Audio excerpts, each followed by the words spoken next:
Hi there. Welcome to the Sober Circle channel. Enjoy this speaker tape. Good evening. My name is Barney, and I'm an alcoholic. And yes, I am from Alderson, West by God, Virginia.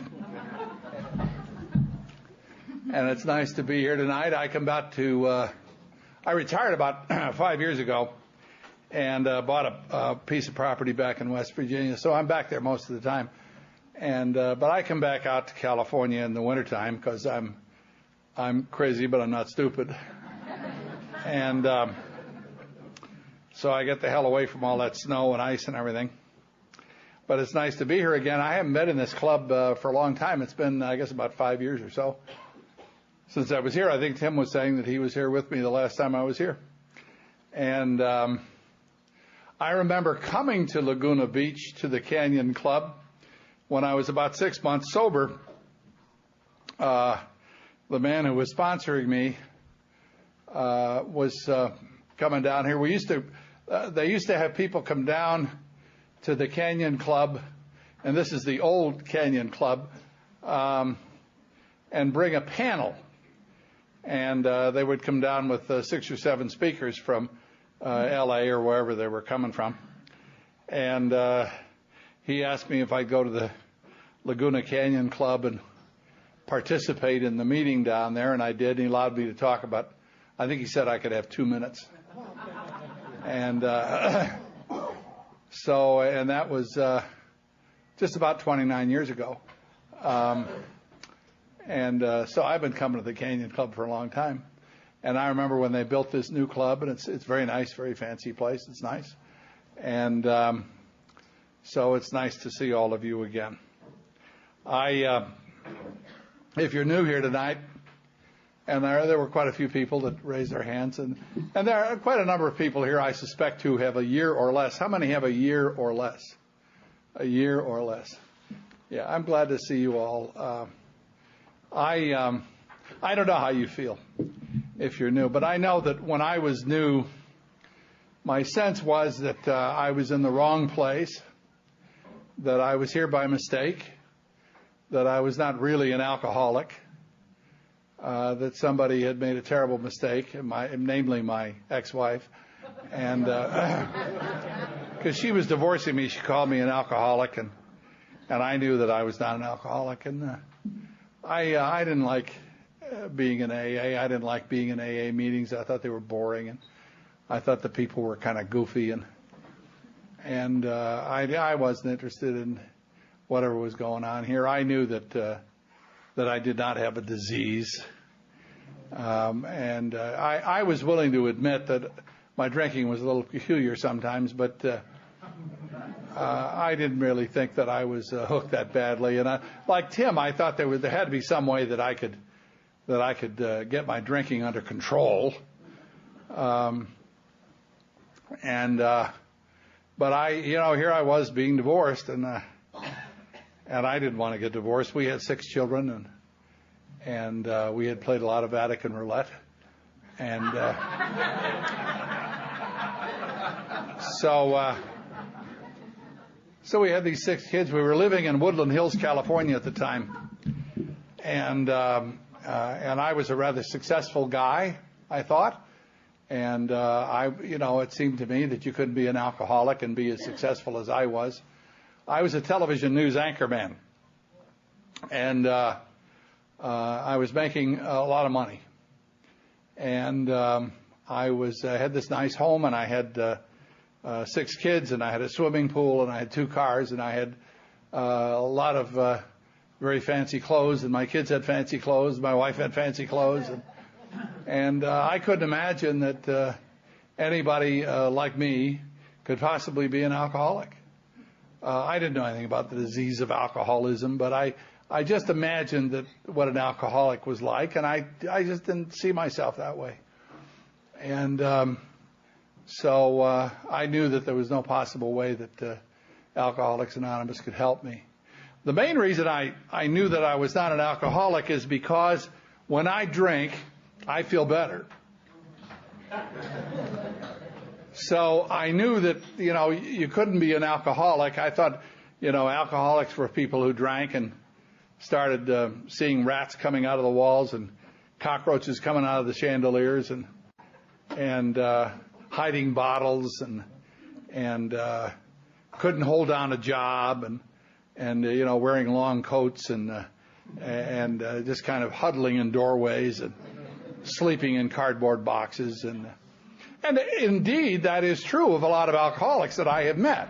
I sponsor a couple of guys that slept in cardboard boxes. I mean, that is true of some people here, but it is certainly not true of everybody in AA. But I just had this vision of alcoholics that was very screwed up. And I grew up in the south side of Chicago in an Irish Catholic neighborhood where you didn't have to be Irish, but it sure helped.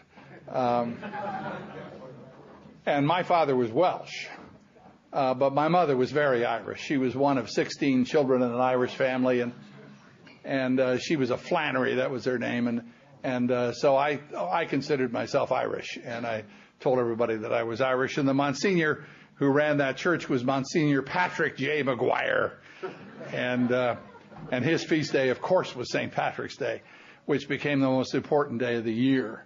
And that's the kind of place it was. And the Dominican nuns ran that school that I went to, and in those days you could go to a private school for almost nothing. As a matter of fact, it was $1 a month. That's what we paid tuition in that school, and we had these wonderful nuns teaching. And my memory of the nuns is not. I hear people talk about nuns in a negative way. I don't have a negative feeling about those nuns. I think they tried as hard as they could to teach us some values and some standards, in addition to reading, writing, and arithmetic, which they were very good at, to teach us some values and some standards to live by, so that we could live as a happy people, that I could be a happy man, and I could have a good life. And then I went on to Catholic high school in Chicago, Mount Carmel High School, on the south side of Chicago, and I had the Carmelite priests there. And I think these men worked very hard to try to give us a set of standards and values to live by, so that we would be happy, contented, peaceful people in our lives. And then my dad died when I was 14, and my mom used the last of the insurance money to send me to the University of Notre Dame. And I had the Holy Cross Fathers, and I know that they worked very hard to try to give us a set of standards and values to live by, so that we could live to be contented, happy people and grow to be fine men and standards in the community. And they all failed. These people screwed up something terrible, because when I was 21, I was a mess.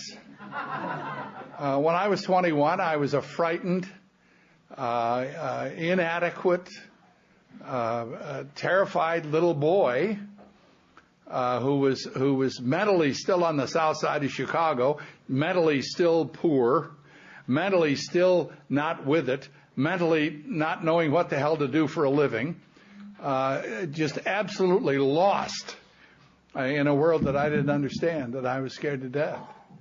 And I was a sinner. And I knew that I was a sinner. I knew I was a sinner when I was 7 years old. Matter of fact, I knew that I was a moral leper. That's not only somebody who sins a lot, that's somebody who enjoys it thoroughly. And I knew you weren't supposed to like it that much. I was supposed to feel guilty, and I was supposed to feel a lot of remorse. And the only time I felt guilty is somebody caught me. Because I love sin. I mean, sin is really fun. And I found a lot of things to sin about. And I was a very confused young man. I really had a lot of confusion about everything you could imagine. And I didn't know how men behaved. I didn't know what you were supposed to do to be a man. I thought it had something to do with being tough. I thought it had something to do with being willing to throw the first punch. I thought it had something to do with talking loud and being aggressive. And I thought it had something to do with pretending that you were okay even when you weren't. And I know how to do that. And I know how to pretend, as they say, I know how to pretend I got my shit together. I can pretend that. I can look pretty good. I can act sophisticated and worldly. And I'm just this little Irish kid from the south side of Chicago who doesn't know what the hell to do with himself. I didn't do any drinking in my younger years to speak of. I had a little bit of drinking. I didn't like beer, and the taste of whiskey. My mother was an alcoholic. She wasn't drunk all the time. She was just drunk part of the time. And we didn't know what an alcoholic was. We certainly didn't know anything about Alcoholics Anonymous. We didn't know any of that stuff. But sometimes she got very drunk. And she'd roll around on the floor and cry and carry on, and it embarrassed me. And I didn't know what the hell to do about that. But it never dawned on me, never occurred to me that I would ever do anything like that. I mean, people don't behave that way. And through a series of really odd coincidences, I ended up in the radio broadcasting business. I had learned a little bit about it at Notre Dame, and then I got a little job at a little radio station in Monroe, Michigan when I came out of school, and I did that, and then I went to Toledo, and I became a news director in Toledo, and then I was a news director of a radio station in Detroit, and I had, for some reason or other, I was 23 years old, and I had guys working for me who were 45 and 50, and I was still scared to death, and I thought somebody was going to catch on pretty soon. But I'm still bullshitting my way through, and I'm looking good. I know how to look good. I know how to look like I got it together. And now I'm scared, and I feel inadequate, and I feel like I'm not. I don't know what to do, and I got married when I was 21, I guess, and started having these kids, and I don't know much about that either. I don't know much about being a husband. I don't know much about being a father. I don't know much about anything. I'm so dumb, just so dumb. And I'm the news director of a major radio station in Detroit by now. And then I went into television, and I started doing TV work, and a lot of changes took place in television right at that period in the middle 60s. Everybody went full color. And, from black and white to color, we went from magnetic optical sound to magnetic stripe film. We went to, and ultimately we went to minicam and videotape real fast, and satellite trucks, and Jesus, everything changed. Within a period of about 10 years, everything rolled around, and God, it all changed. The electronics changed, and everything changed. And I was there. I was working through all of that process. And every time we went from typewriters to computers, and Jesus, it was just nutsy. And I was still a frightened little boy. Now, somewhere in my early 20s, I made a magic discovery. And I think it's a discovery that sooner or later every alcoholic has to make. And it's such a simple thing. Nobody ever pays much attention to it when it happens. Somebody ought to put a plaque on the wall. But nobody ever does. It's just one night it happens, and it just goes by. And here it is. No matter how I feel, no matter what's going on in my life, if I'm up or down, if I'm happy or sad, if I feel bright or stupid, whatever's going on in my life, when I drink, I feel better.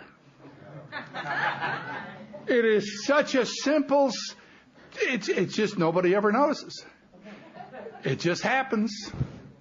Now, it turns out I feel so good when I drink that I want a lot. Because I somehow am convinced in my own mind that if I drink more, it's going to get better and better and better and better. Well, it doesn't, as we all know. But it does get pretty good. And it's a lot of fun. And I feel like $1 million. A few drinks and I'm right on top of the world. A few drinks that I am brighter than you.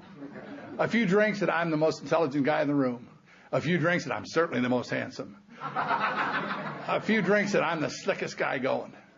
A few drinks, I mean, it just magically turns me into something really marvelous in my own brain. And so I drink a lot. And I get drunk, of course.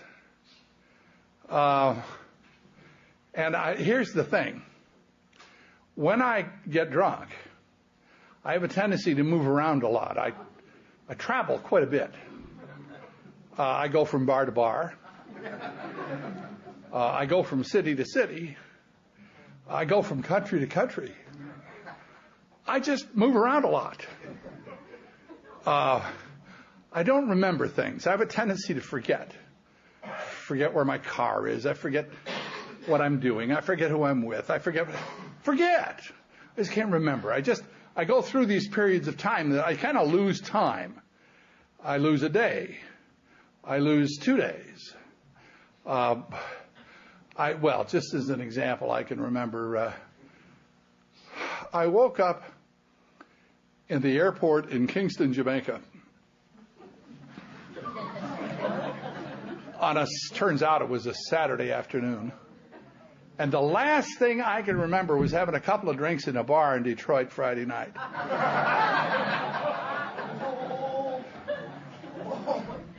Now, that would be all right if it happened once. But it happened to me a lot. And you wake up in all these strange places, and you can't remember where the hell you are, and it's embarrassing, and you don't want to ask.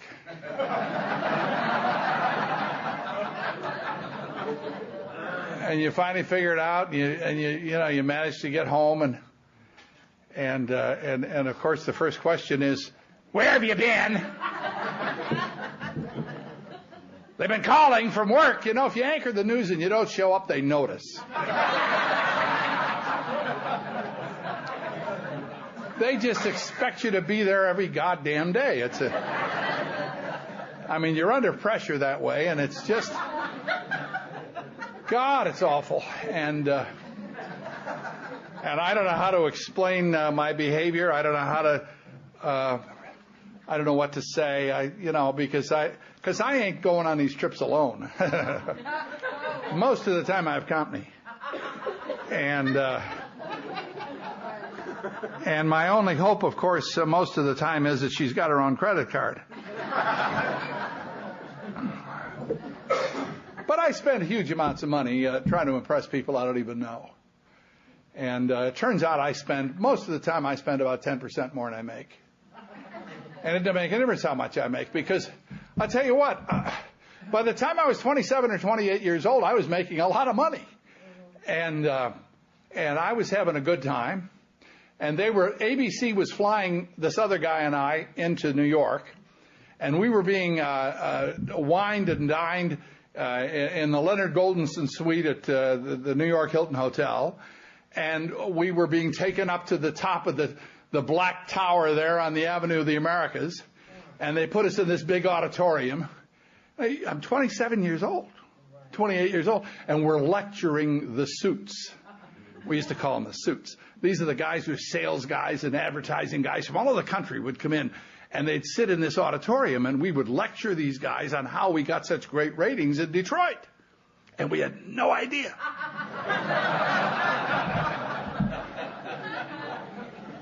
But we would tell them anyway. We made stuff up. And they took notes. And those were wild times. And it's my bookie. Tell them, I'm giving the 14 points, tell them. And, the Super Bowl's over. So, that's where I was. And so we're working hard. The ratings are great. We're making a ton of money. And I'm drunk all the time. Just drunk. Night after night after night after night. And just roaring around, having a hell of a time.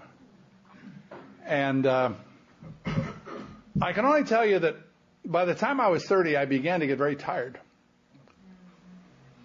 And it became harder and harder to function.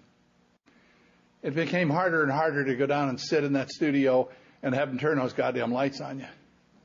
And you just want to melt. And it got harder and harder to read the copy. It got harder and harder to convince people that I was okay. Because by this time, I'm getting a reputation for being a real bad drunk. But the ratings are good. So they're not going to fire me. They just lectured me a lot. And when I'm 35, my wife divorces me because she thinks I'm an alcoholic. And I know that I'm not an alcoholic. I'm too successful to be an alcoholic. I got underwear with my initials on it.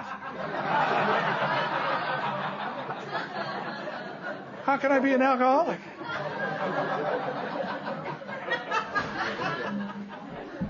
And I went out and got drunk one night, and I called this guy. And this is a guy that had told me some months before that he was an alcoholic. He said it right out, like he was real proud of it. And he said, you call me if you ever think you got a problem. So I called him. Not because I thought I had a problem.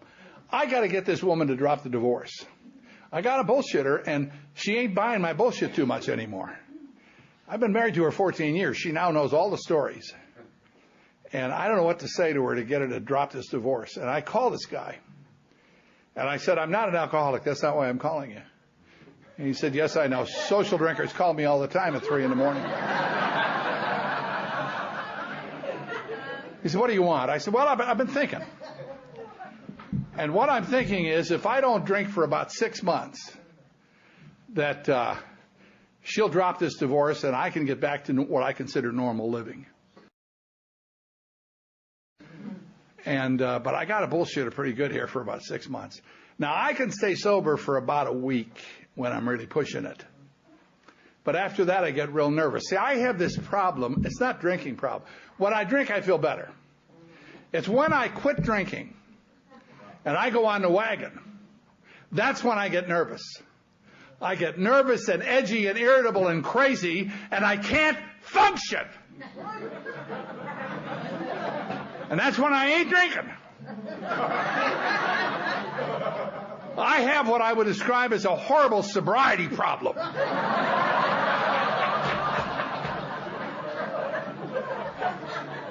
I don't know what the hell you're supposed to do with that. And the guy said, well, he said, I'll tell you what. He said, we just do this thing a day at a time. I said, no, I need about 6 months. One day, she ain't going to buy that shit.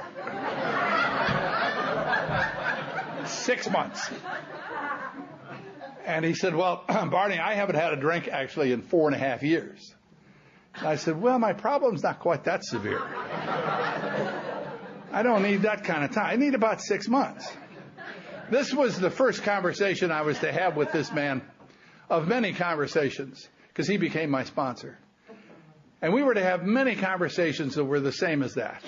That is, I would talk to him about what I was feeling and thinking, and he would say something back to me that would indicate he hadn't been listening.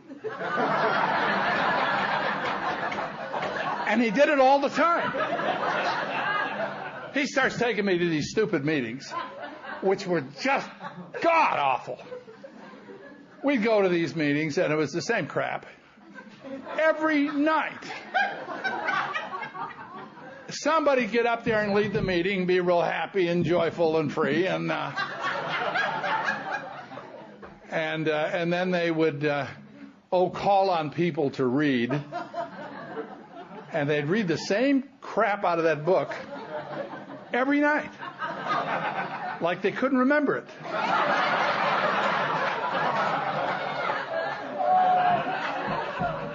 Chapter 5 and how it works. And then they would call on people to read who weren't very good at it.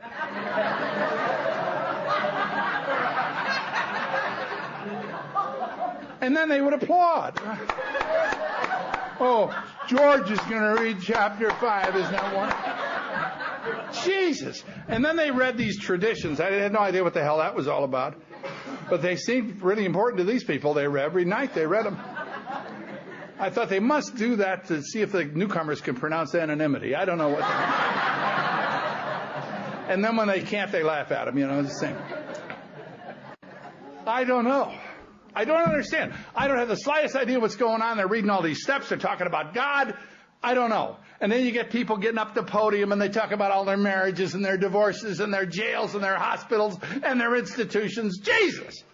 It just goes on and on and on, this litany of horrible things that happen to these people. And I don't identify with any of that crap. And people are saying, have you identified yet? And I'd say, no. And I don't expect to.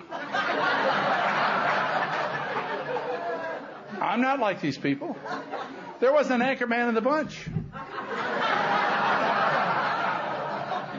Nobody like me. And we go to these meetings, and we go to these meetings, and we go to the meetings. And then I said to this man who was my sponsor, one night I thought I could help these people a little bit, and I went up to this woman who seemed to be in charge of this meeting. And I said, I notice you folks read out of your blue book there every night. And you seem to read pretty much the same stuff. And there is a lot of great literature that's been written over the centuries. Prose and poetry. Things that would be very inspirational to these people, I'm sure. And I could bring it in here for you. And I notice a lot of the people that are reading are not very good at it. On the other hand, I am. So I could read this stuff and be something new for these folks, 'cause they must get awful bored with this crap. And she said, how long have you been sober? I said, about 2 weeks.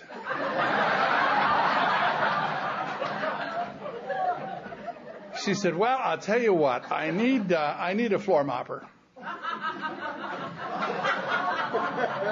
I said, you need a what?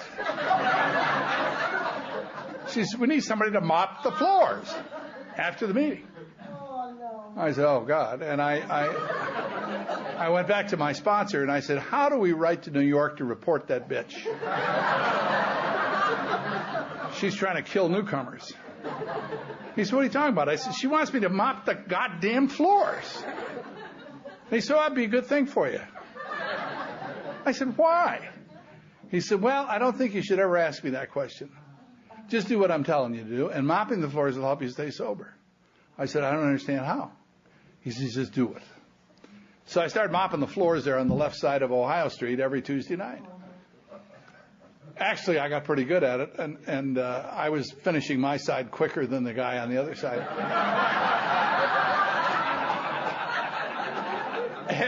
And my side was cleaner. So every Tuesday night I'd finish, and I'd go, I got you again, you son of a bitch.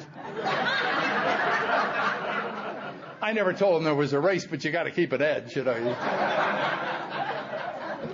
That's the way I used to amuse myself. I'd sit in the back of meetings and mock speakers and make fun of everybody. And I thought the birthday cakes were really ridiculous. And then after I'd been hanging around here about 6 months, the thought occurred to me, because I hadn't had a drink in 6 months. And I thought, I wonder if I could get one of them cakes. If I could get a year, I could get a cake. And I could make a speech. Yeah.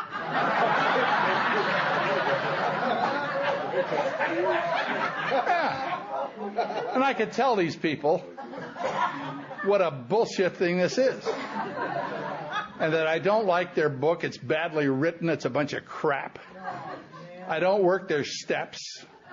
I don't believe in God. And I've studied theology for 16 hours at Notre Dame, and I don't believe in God. So I can tell them why I don't believe in God. I could lay that one on them. But I could tell them I stayed sober anyway. And they could stick that.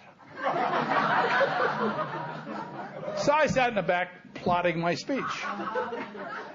Night after night after night, I sat there and I thought about that speech. And I kept adding things and subtracting things.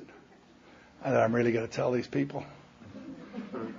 And then I had this spiritual experience. I was sitting in a meeting one night and this tall redhead walked by. And she had this gorgeous long red hair.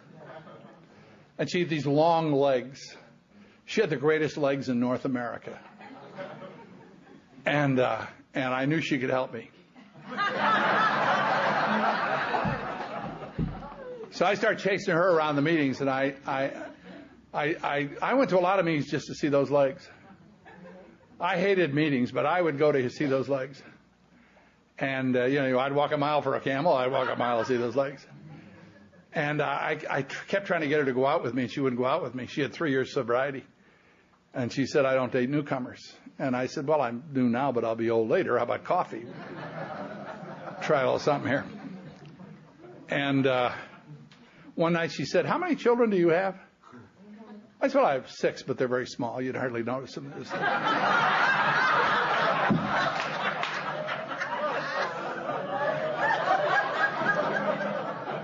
See, in a way, trying to threaten my wife, I had said to her one night, if you don't drop this divorce, I'm going to get the best lawyer in Beverly Hills and I'm going to demand custody of the 6 children.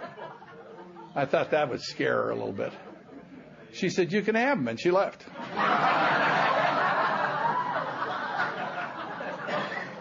So I'm living in this apartment in Santa Monica with my 6 kids, the oldest of whom was 12, and the little one was about a year. And I'm trying to go to meetings, and I'm trying to work, and I'm trying to function, and I'm half crazy. And I hired a lady to take care of the kids, and I didn't speak very good Spanish, and her English wasn't very good, so I couldn't explain to her that I couldn't pay her. But I figured, a couple of weeks, and she'll leave, and I'll get another woman, and that's the way it'll go. But she stayed. I don't know. She wouldn't go away, that woman. And finally, after about a month, I came up with some money, and I paid her, and her sister came over. Her sister spoke pretty good English, and I said, ask her how come she stayed when I didn't pay her. And she asked her, and she said, because she really likes your kids. I said, God, it's amazing.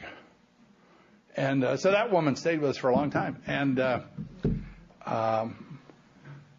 I went to meetings, and I hated the meetings. And the book to me was just so stodgy and so, God, it had been written in 1939. And I thought, this is old-fashioned stuff. It read a little bit, I thought, like it had been written by an Episcopalian from Vermont.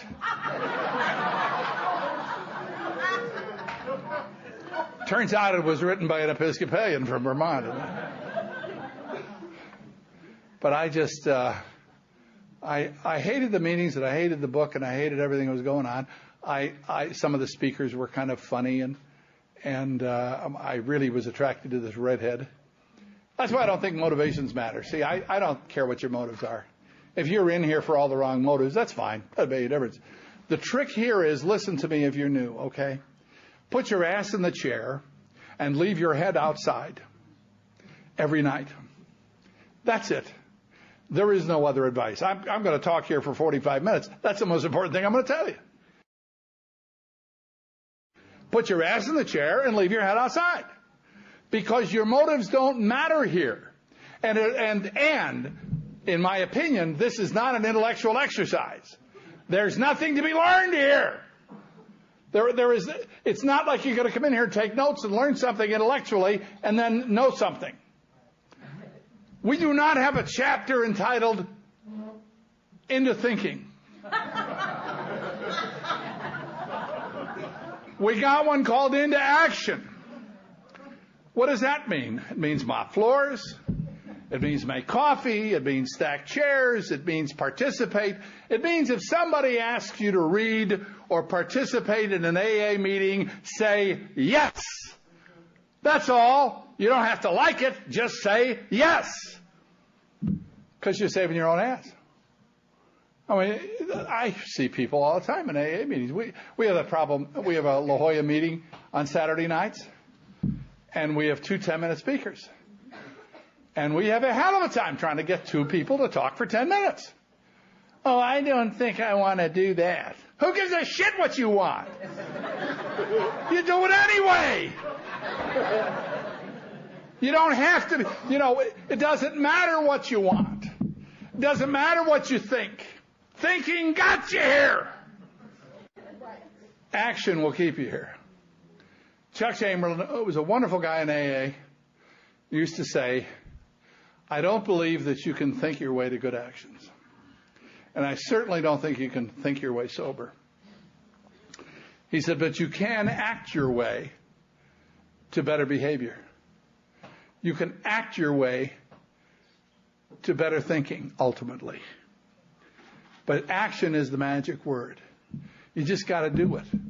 It's like my sponsor used to say, don't come to a meeting and tell me how you feel. Don't come to a meeting and tell me what you think. Come to the meeting and tell me what you did today to participate in your own sobriety. Did you call an alcoholic? Did you read the book? Did you go to a meeting? Did you call your sponsor? Did you try to help some newcomer? Well, I'm a newcomer. So what? Somebody's newer than you. If you got one day, you tell the guy that just walked in the door how you got the one day. That's what you do. We share our experience, strength, and hope. That's what we do here. So if you're new, you turn around and get the person that's newer and give them your phone number and get them to call you. Somebody's newer than you. If you got one day, you tell the guy that just walked in the door how you got the one day. That's what you do. And you get a commitment from the newcomer to say, finally, well, yeah. Because he's sure you want something. And you get him to do that. And I worked with a lot of new people in my first year. I sponsored people in my first year.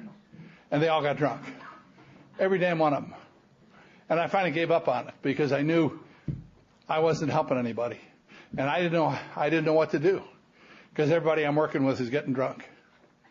And finally, when I was 3 years sober, I almost got drunk.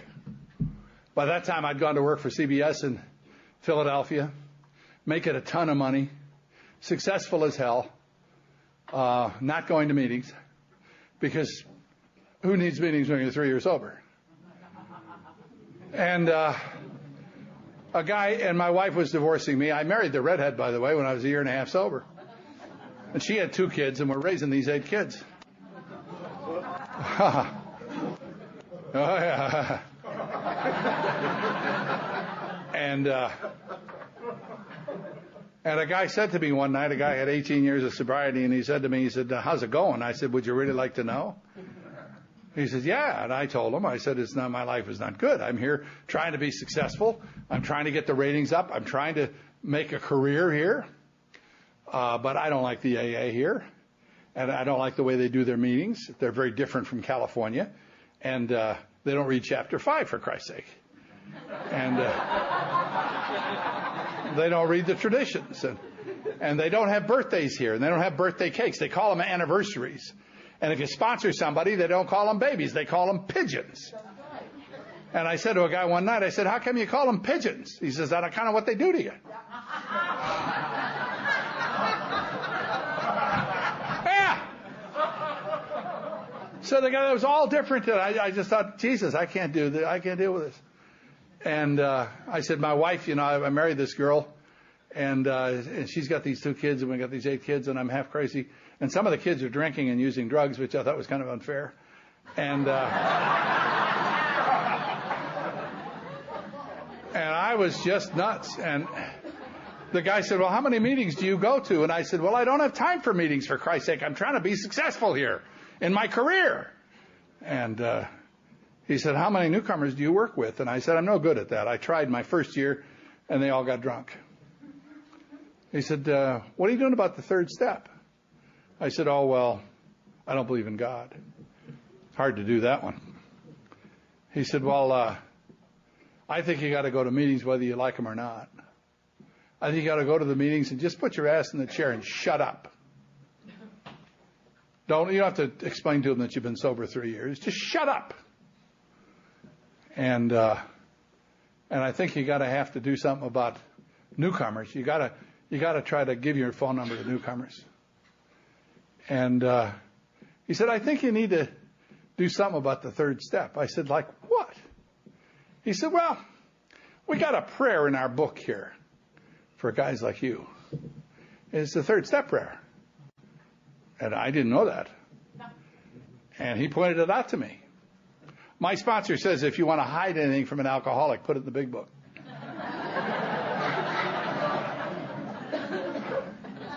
And there it was. There was that prayer. And I said, oh, yeah, okay. He said, why don't you just do that like you mop floors or make coffee or stack chairs? Just do it. You don't have to believe nothing. He said, just say a phony prayer. I said, to a phony God? He said, yeah, of course. I said, oh, I could do that? He said, sure. I said, well, I could do that. So I started saying the phony prayer to a phony God. And I'm going to meetings, and I'm grabbing newcomers and threatening them. And some of them stayed sober, and I don't know what the hell to do with them when they're sober. They're in your living room, they're in your kitchen, they're on the phone, they won't leave you alone. What meeting are we going to tonight? So what do you mean, we? You're the newcomer. God damn it, leave me alone.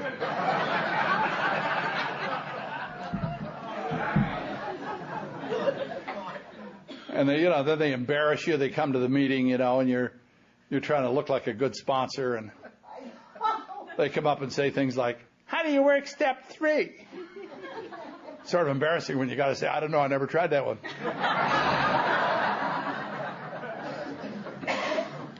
Finally, the only thing I knew to do with these people was to sit down with them and tell them the truth, which is a painful thing for me to do.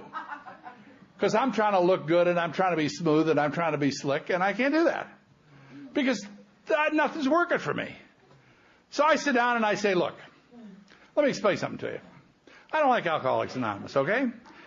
I don't like these damn meetings. I think the book is badly written. The steps are bullshit. I don't believe in God. And to be honest with you, I don't even like you. The only reason I'm sitting here talking to you is because somebody told me it would help me. And the people I sponsor are very sick. They say, oh, I really identify with you.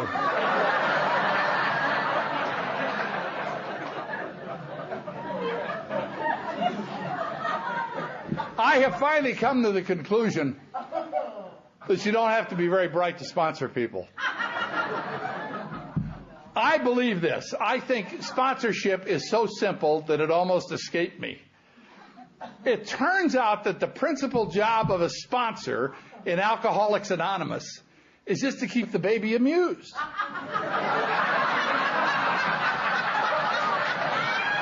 Yeah. Keep amused until AA works. And I know how to keep amused. Go mop floors, make coffee, stack chairs, get involved. I know how to do that. Call me every day, goddammit. I know how to do that. And then ultimately and finally what happens is that AA works. It works in their lives magically in a way that I couldn't even imagine. And now I got babies that explain it to me. They love to do that. Well, let me explain the steps to you. But that's just the way it is. And I got fired from that job. And I came back to California. And I went to work in San Diego. And I found out the AA was different there, too. Jesus, everywhere I go, it's different. And I started a meeting in Philadelphia. I started a meeting in San Diego. Then I started another meeting in San Diego. And the other night, somebody asked me to come down and talk at that meeting that I started in downtown San Diego. That damn meeting's going to be 25 years old. And I went and talked to her the other night. And it blows my mind when I thought about it. I thought, oh my God, this meeting's going to be 25 years old. And they're still using the same podium that was made by a guy who volunteered to make this podium. when the meeting was a couple of months old. They still got that same podium. He's dead now. That guy's been dead for a number of years. That damn podium's still going. That's the way it is at AA. We die, but the program goes on. And Carol and I have, over the years, Jesus, I tell you, we just turned 28 years marriage. And she's in West Virginia, and I'm here in California. It seems to work better that way. But I sent her, for our anniversary, I sent her 28 roses. And she stuck them out. They had a hell of a snowstorm that day. So she stuck the roses out in the snowstorm and in the snow and took a picture of it and sent it to me. But it's amazing. You know, she and I have fought and argued and hollered a lot. And a lot of our kids have screwed up over the years, and just some of them don't even talk to us now. For reasons that have nothing to do with us, they just don't talk to us. They're mad at one another. And so they don't talk to us. I mean, you explain that one to me. Kids, I tell you. Third step. Oh. When I was 16 years sober, I was driving from San Diego to L.A., which I do a lot when I'm out here. And I had a tape on in the car. And it happened to be a Chuck C tape. Now, I never understood Chuck C in the early days. I used to hear him talk, and I had no idea what the hell he was talking about. And I'm listening to this tape, and all of a sudden I'm understanding what he's saying. Because now I'm 16 years sober. And it's making more sense to me than it did when I was 2 years sober. And I'm listening to the tape, and I'm talking to the tape, which is a little crazy. I'm talking to a tape, and the guy's dead. Now that's nutsy. And I'm going, yeah, Chuck, that's right. Yeah, you got that's it. Yeah, that's Chuck. And I'm going along the freeway, and yeah, that's right, Chuck. One of the things he said was something I had heard him say before, and I never really locked in on it. He said, I believe the first two words of the Our Father mean exactly what they say. I believe that the first two words of the Our Father mean exactly what they say. Our Father. Ooh. He's my father? Oh. And I'm his son. Ooh. Ain't that spooky? He's my dad and I'm his kid. Oh my God. He's my dad and I am his kid. Well, what's my relationship like with my kids? Not so good sometimes. Have they always done everything I wanted them to do? Certainly not. Have they sometimes been a real pain in the ass? Of course. Have we fought and argued and screamed, those kids and I? Yes. Over the years? Yes, a lot. Have I sometimes just been so angry with them I could just kill them? Yeah. Have I ever stopped loving them? No. I don't think so. I don't think so. And it's not because consciously I want to love them. Sometimes I don't. I can't help it. They're my kids. I'm their dad, and they're my kids. And so I love them. I love them when they hate me. I love them when they don't speak to me. I love those kids. It's an involuntary thing. But I do love them.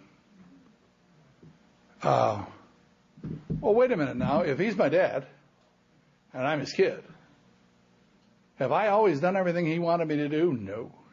I'm a moral leper. I told you that. Have I often in my life been a real pain in the ass to him? Sure. Has he probably been very angry with me many times? Yeah.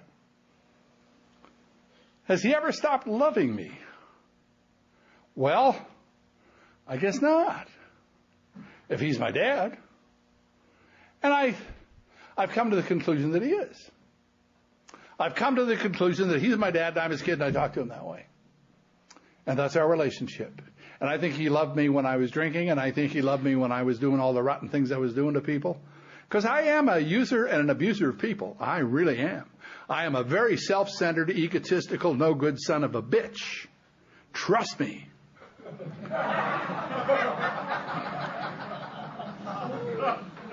Has he ever stopped loving me through any of that process? I don't think so. Like he loved me then, I think he loves me now. And that's the relationship that we have, and that's the way I talk to him.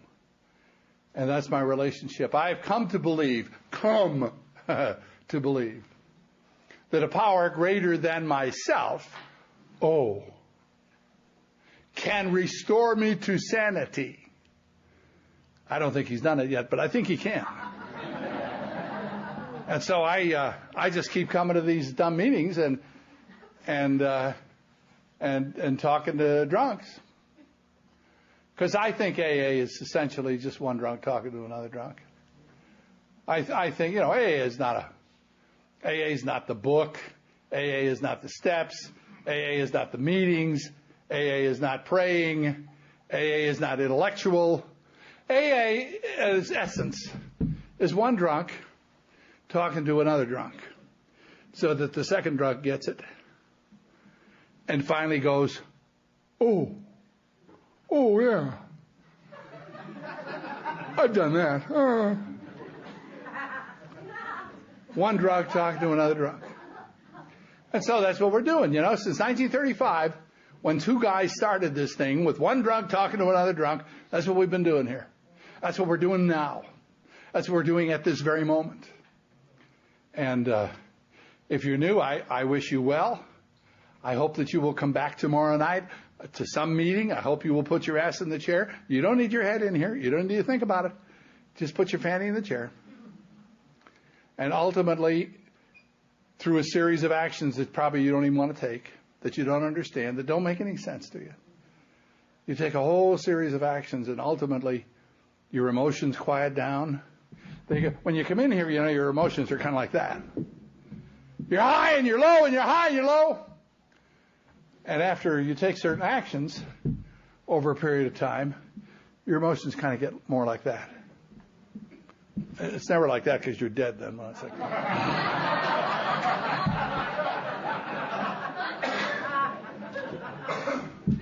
And after your emotions quiet down for a while, you begin to understand a little bit about why you've been doing it all this time.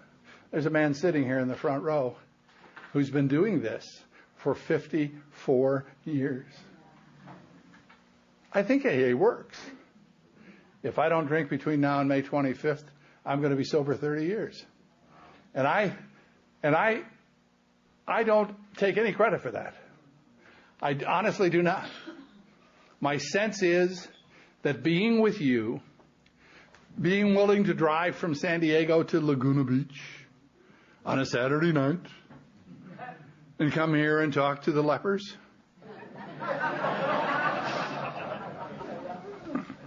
being willing to participate and be in the same room with you, just to be in the same room with you, because God is in here with us, whether you believe in God or not. Doesn't make any difference. See, He is or He isn't, so don't worry about that. He's in here. And He's in here with us. And we are together, sharing the same disease and sharing a common solution. And the solution seems to be one drunk talking to another drunk. God bless you.